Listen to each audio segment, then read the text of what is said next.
So I think the more with machining and some actual real engineering behind it, it'll be very easy to balance. But for a crude working device, that's what we're working on right now. So let's slow it down here a little bit.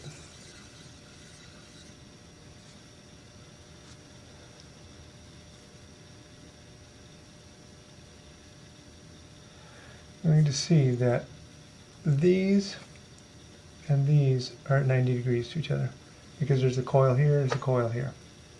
Each one of those coils wants to pulse back and forth. So when it's in front of this one here, it's blocking this signal here. And when it's over here, it's blocking this signal here. When it's here, it's blocking on this side. So it alternates back and forth, allows the magnetic flux to flow back and forth between the cores of the coil. All right, here we go. This is a magnetic pole detector. See, there's a magnet right here. Check that. South pole on this side, north facing in.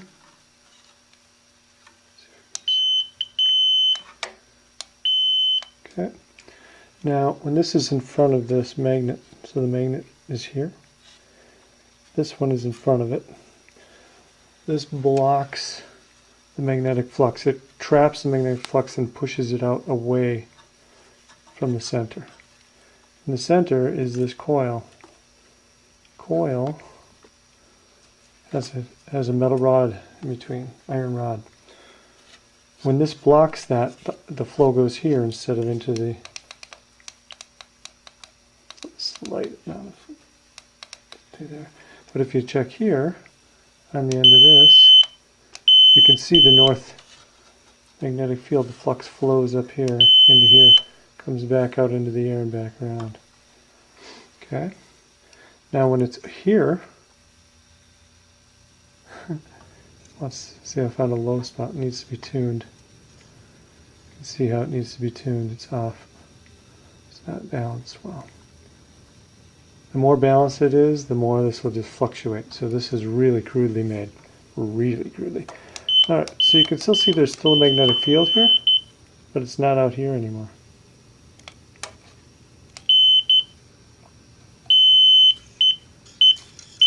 This allows you to see coming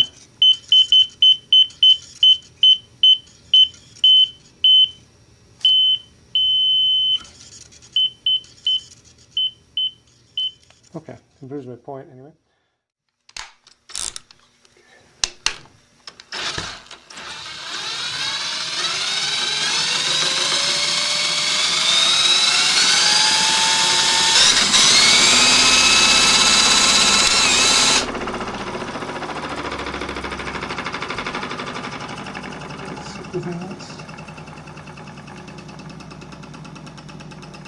It's too fast for this.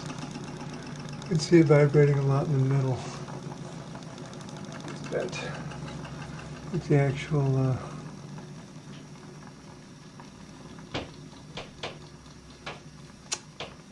the rotor's bent a little bit. It's not bolted down or nothing. It's just sitting freestanding. So still going.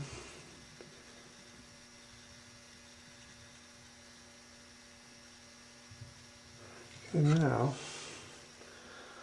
let's pause for a second. And that is a magnet that's strapped to the end of this coil. The original design was to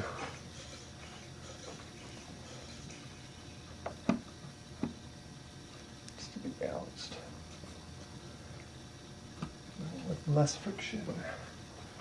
So this is for these bad boys. Let's see here. Here's one.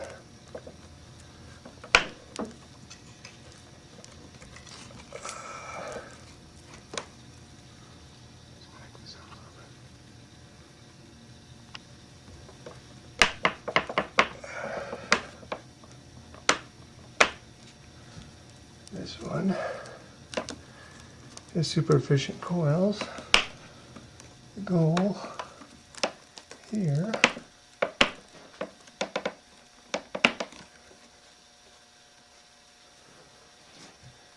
okay, so I wonder if that's visible. So now we can see this is pulled apart, but it'll actually be as tight as it can get. And the idea will be to use these super efficient coils to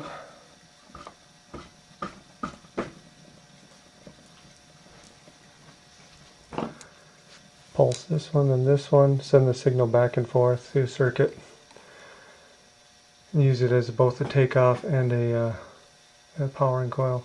Just keep rerouting the energy through. And then whatever is generated in the takeoffs and everything can be run through here and then down to the battery. So maybe I'll add that onto here. Yeah, we'll see. Timing circuit, there's some things that can be done here. So, that's it. There'll be more to come.